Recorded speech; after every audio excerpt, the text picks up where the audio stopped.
নমস্কার বন্ধুরা, আজকে অনেক দিন পরে আমি আবার নিয়ে চলে এসেছি আপনাদের সামনে আরেকটা ডেস্টিনেশন নিয়ে, যা হলো আমাদের কলকাতারই খুবই পরিচিত একটি স্থান, মিলেনিয়াম পার্ক। তাহলে চলুন আর বেশি দেরি না করে এগিয়ে চলি জায়গাটি এক্সপ্লোর করতে। ঠিকানাটা একবার বলে নিই, 12 স্ট্র্যান্ড রোড, বড়বাজার, বিবাদীবাগ, কলকাতা 7,01,000। এই পার্কে পৌঁছানোর বিভিন্ন পন্থাও রয়েছে, যা আমি একটু পরেই বলবো।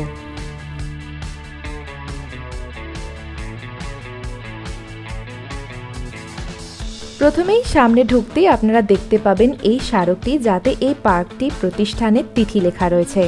1999 সালে 26শে ডিসেম্বর পার্কটি প্রাক্তন মুখ্যমন্ত্রী স্বর্গীয় শ্রী বুদ্ধদেব ভট্টাচার্য উদ্বোধন করেছিলেন। পার্কের ভিতরে ঢুকতেই ভিতরে অনেকগুলো বড়দের জন্য ও ছোটদের জন্য রাইডস রয়েছে, যা বর্তমানে আর চালানো হয় না, তবে শুনছি পরে এগুলি আবার চালু হবে। তাই বর্তমানে এই পার্কটি শুধু ঘুরে বেড়ানোর জন্য, বসে কিছু সময় কাটানোর জন্যই ব্যবহার করা হয়। টিকিটের কথা বলিনি, বর্তমানে এই পার্কটির কোনো এন্ট্রি ফি লাগে না, আপনারা স্বাচ্ছন্দ্যে যাতায়াত করতে পারেন। তবে পূর্বে এই পার্কটি প্রবেশের জন্য 10 টাকার টিকিট কাটতে হতো। মিলেনিয়াম পার্কটি কলকাতায় গঙ্গা নদীর পূর্ব তীরে রেলওয়ে ক্লাবের উল্টো দিকে ফেয়ারলি ঘাট থেকে 2.5 কিলোমিটার দূরে অবস্থিত একটি পাবলিক পার্ক। পার্কটি কলকাতায় বিবাদীবাগ এলাকায় জেনারেল পোস্ট অফিস এবং কলকাতা হাইকোর্টের কাছে অবস্থিত।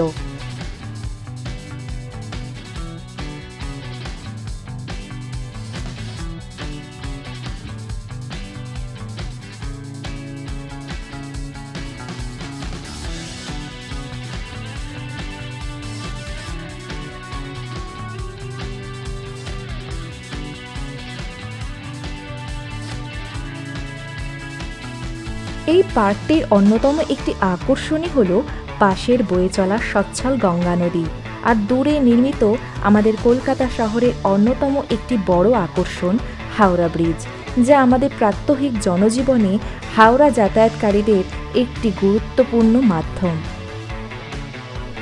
মিলেনিয়াম পার্ক এই নামকরণটির পিছনেও একটি কারণ রয়েছে। কলকাতা মেট্রোপলিটন ডেভেলপমেন্ট অথরিটি বা KMDA আরও 1000 বছর পূর্ণ হওয়ার জন্য 1999 সালের শেষ ভাগে এই পার্কটি কলকাতা নগরবাসীদের কাছে একটি উপহার দিয়েছিলেন রাজ্য সরকারের তরফ থেকে।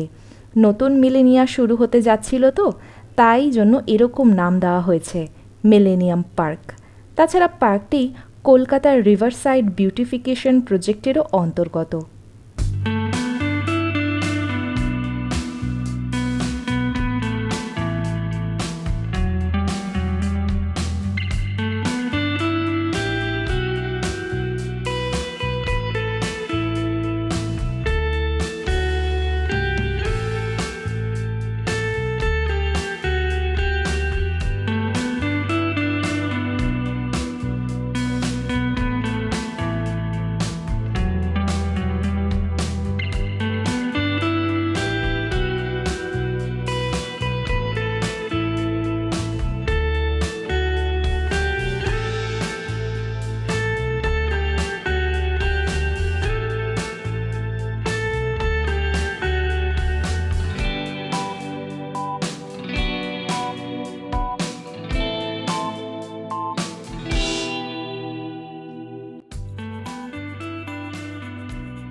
পার্কটি পৌঁছানোর পন্থার কথা বলি।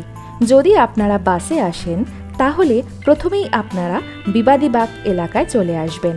বিবাদীবাগ রুটের সিটি বাস আপনাকে পার্কের পাশেই নামিয়ে দেবে, তবে সেখান থেকে নেমে 4-5 মিনিটের হাঁটা পথ রয়েছে। আর যদি ট্রেনের মাধ্যমে পৌঁছতে চান, তাহলে বিবাদীবাগ লোকাল ট্রেনটি খুব কাছের, আর প্রতি আধা ঘন্টা অন্তর অন্তর ট্রেন চলাচল করে। আবার মেট্রো করে যেতে হলে এই পার্কটির সবচেয়ে কাছের মেট্রো স্টেশন পড়বে এসপ্ল্যানেড। আবার সেখান থেকে বেরিয়ে মিলেনিয়াম পার্কমুখী বাসও আপনাদের ধরতে হবে। আবার যদি ফেরি করে আসতে চান, তবে হাওড়া থেকে এই পার্কে ফেয়ারলি প্লেস ঘাট থেকে ফেরি করে গঙ্গা পার করেও আসতে পারেন। এগুলি সবই আমি বাজেট ট্রাভেলারদের জন্য বলছি।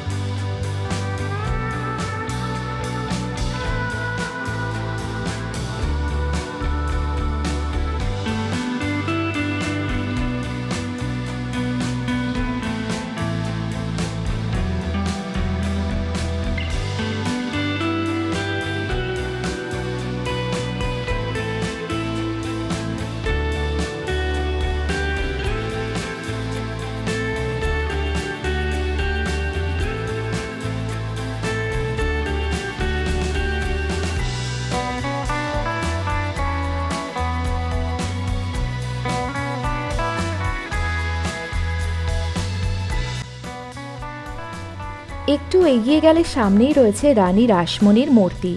শ্রী চিন্তামণি কর এই মূর্তিটির আকার দিয়েছেন। 2002 সালে 22শে আগস্ট তৎকালীন মুখ্যমন্ত্রী শ্রী বুদ্ধদেব ভট্টাচার্য এই মূর্তিটির আবরণ উন্মোচন করে। এখানে তারই তথ্য রয়েছে।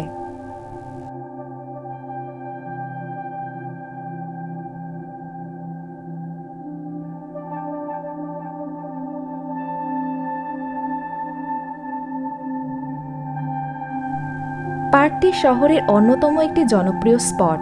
পিকনিকের জন্য বেশ ভালো জায়গা। তাছাড়া খাবারের পাশাপাশি বেঞ্চে বসে হাওড়া ব্রিজের দৃশ্য দেখা ও গঙ্গা স্রোতের অনুভূতি নেওয়া, এটাই তো আসল ব্যাপার, তাই না?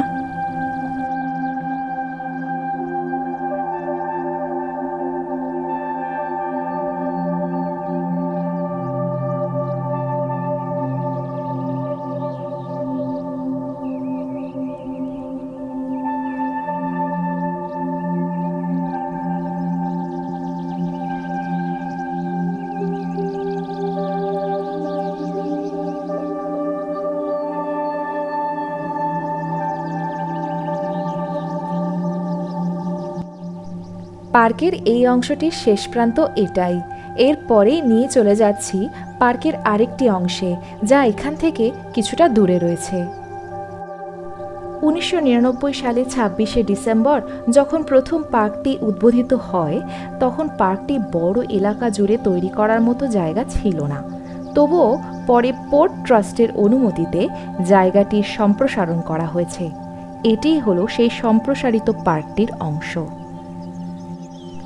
এই পার্কটির প্রবেশদ্বারটি কোল ইন্ডিয়া কোম্পানির তৈরি করে দেওয়া, তাই এই মিলেনিয়াম পার্কের তোরণকে অনেকে কোল ইন্ডিয়া গেটও বলে থাকেন। এটি একটি সেন্ট্রাল গভর্নমেন্ট আন্ডারটেকিং কোম্পানি। এই স্ট্রেচটিতেও শিশুদের জন্য বেশ কিছু রাইডস তৈরি করা হয়েছে, তবে বড়দের বসে থেকে গঙ্গা নদীর হাওয়া তথা সৌন্দর্য ও বিভিন্ন ধরনের ছোট বড় জাহাজের দৃশ্য দেখার সুযোগ এখানে রয়েছে।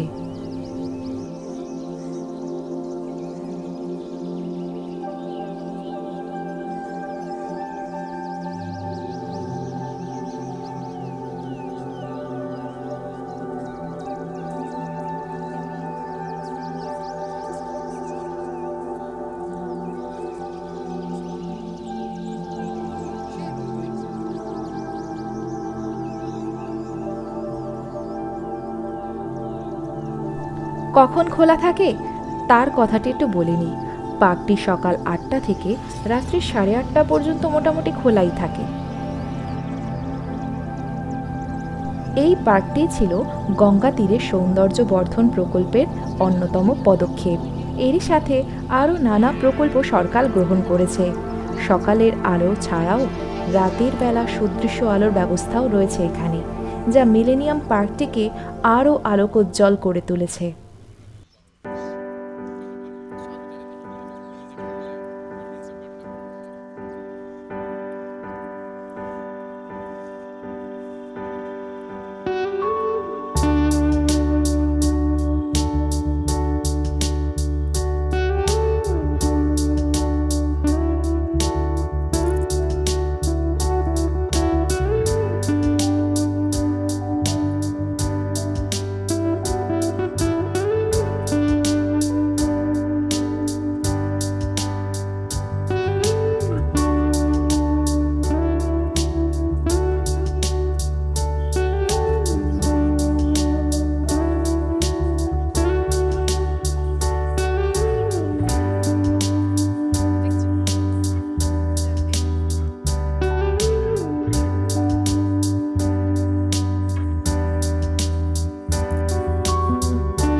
সামনে এসো।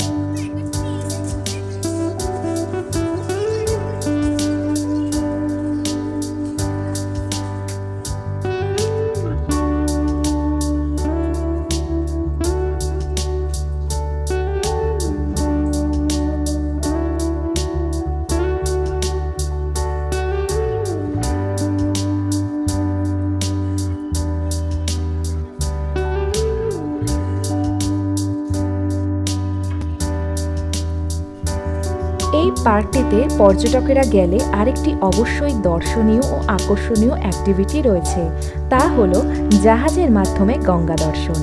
এই দর্শনের সম্পূর্ণ অভিজ্ঞতা নিয়ে আমি আসছি নেক্সট পর্বে খুবই তাড়াতাড়ি। সঙ্গে থাকবেন। আজকের ভিডিওটি বেশি প্রলং করছি না, দর্শকদের ধৈর্যের পরীক্ষা আমি নিতে চাই না। চ্যানেলটি লাইক, শেয়ার ও সাবস্ক্রাইব করতে কিন্তু একদম ভুলবেন না।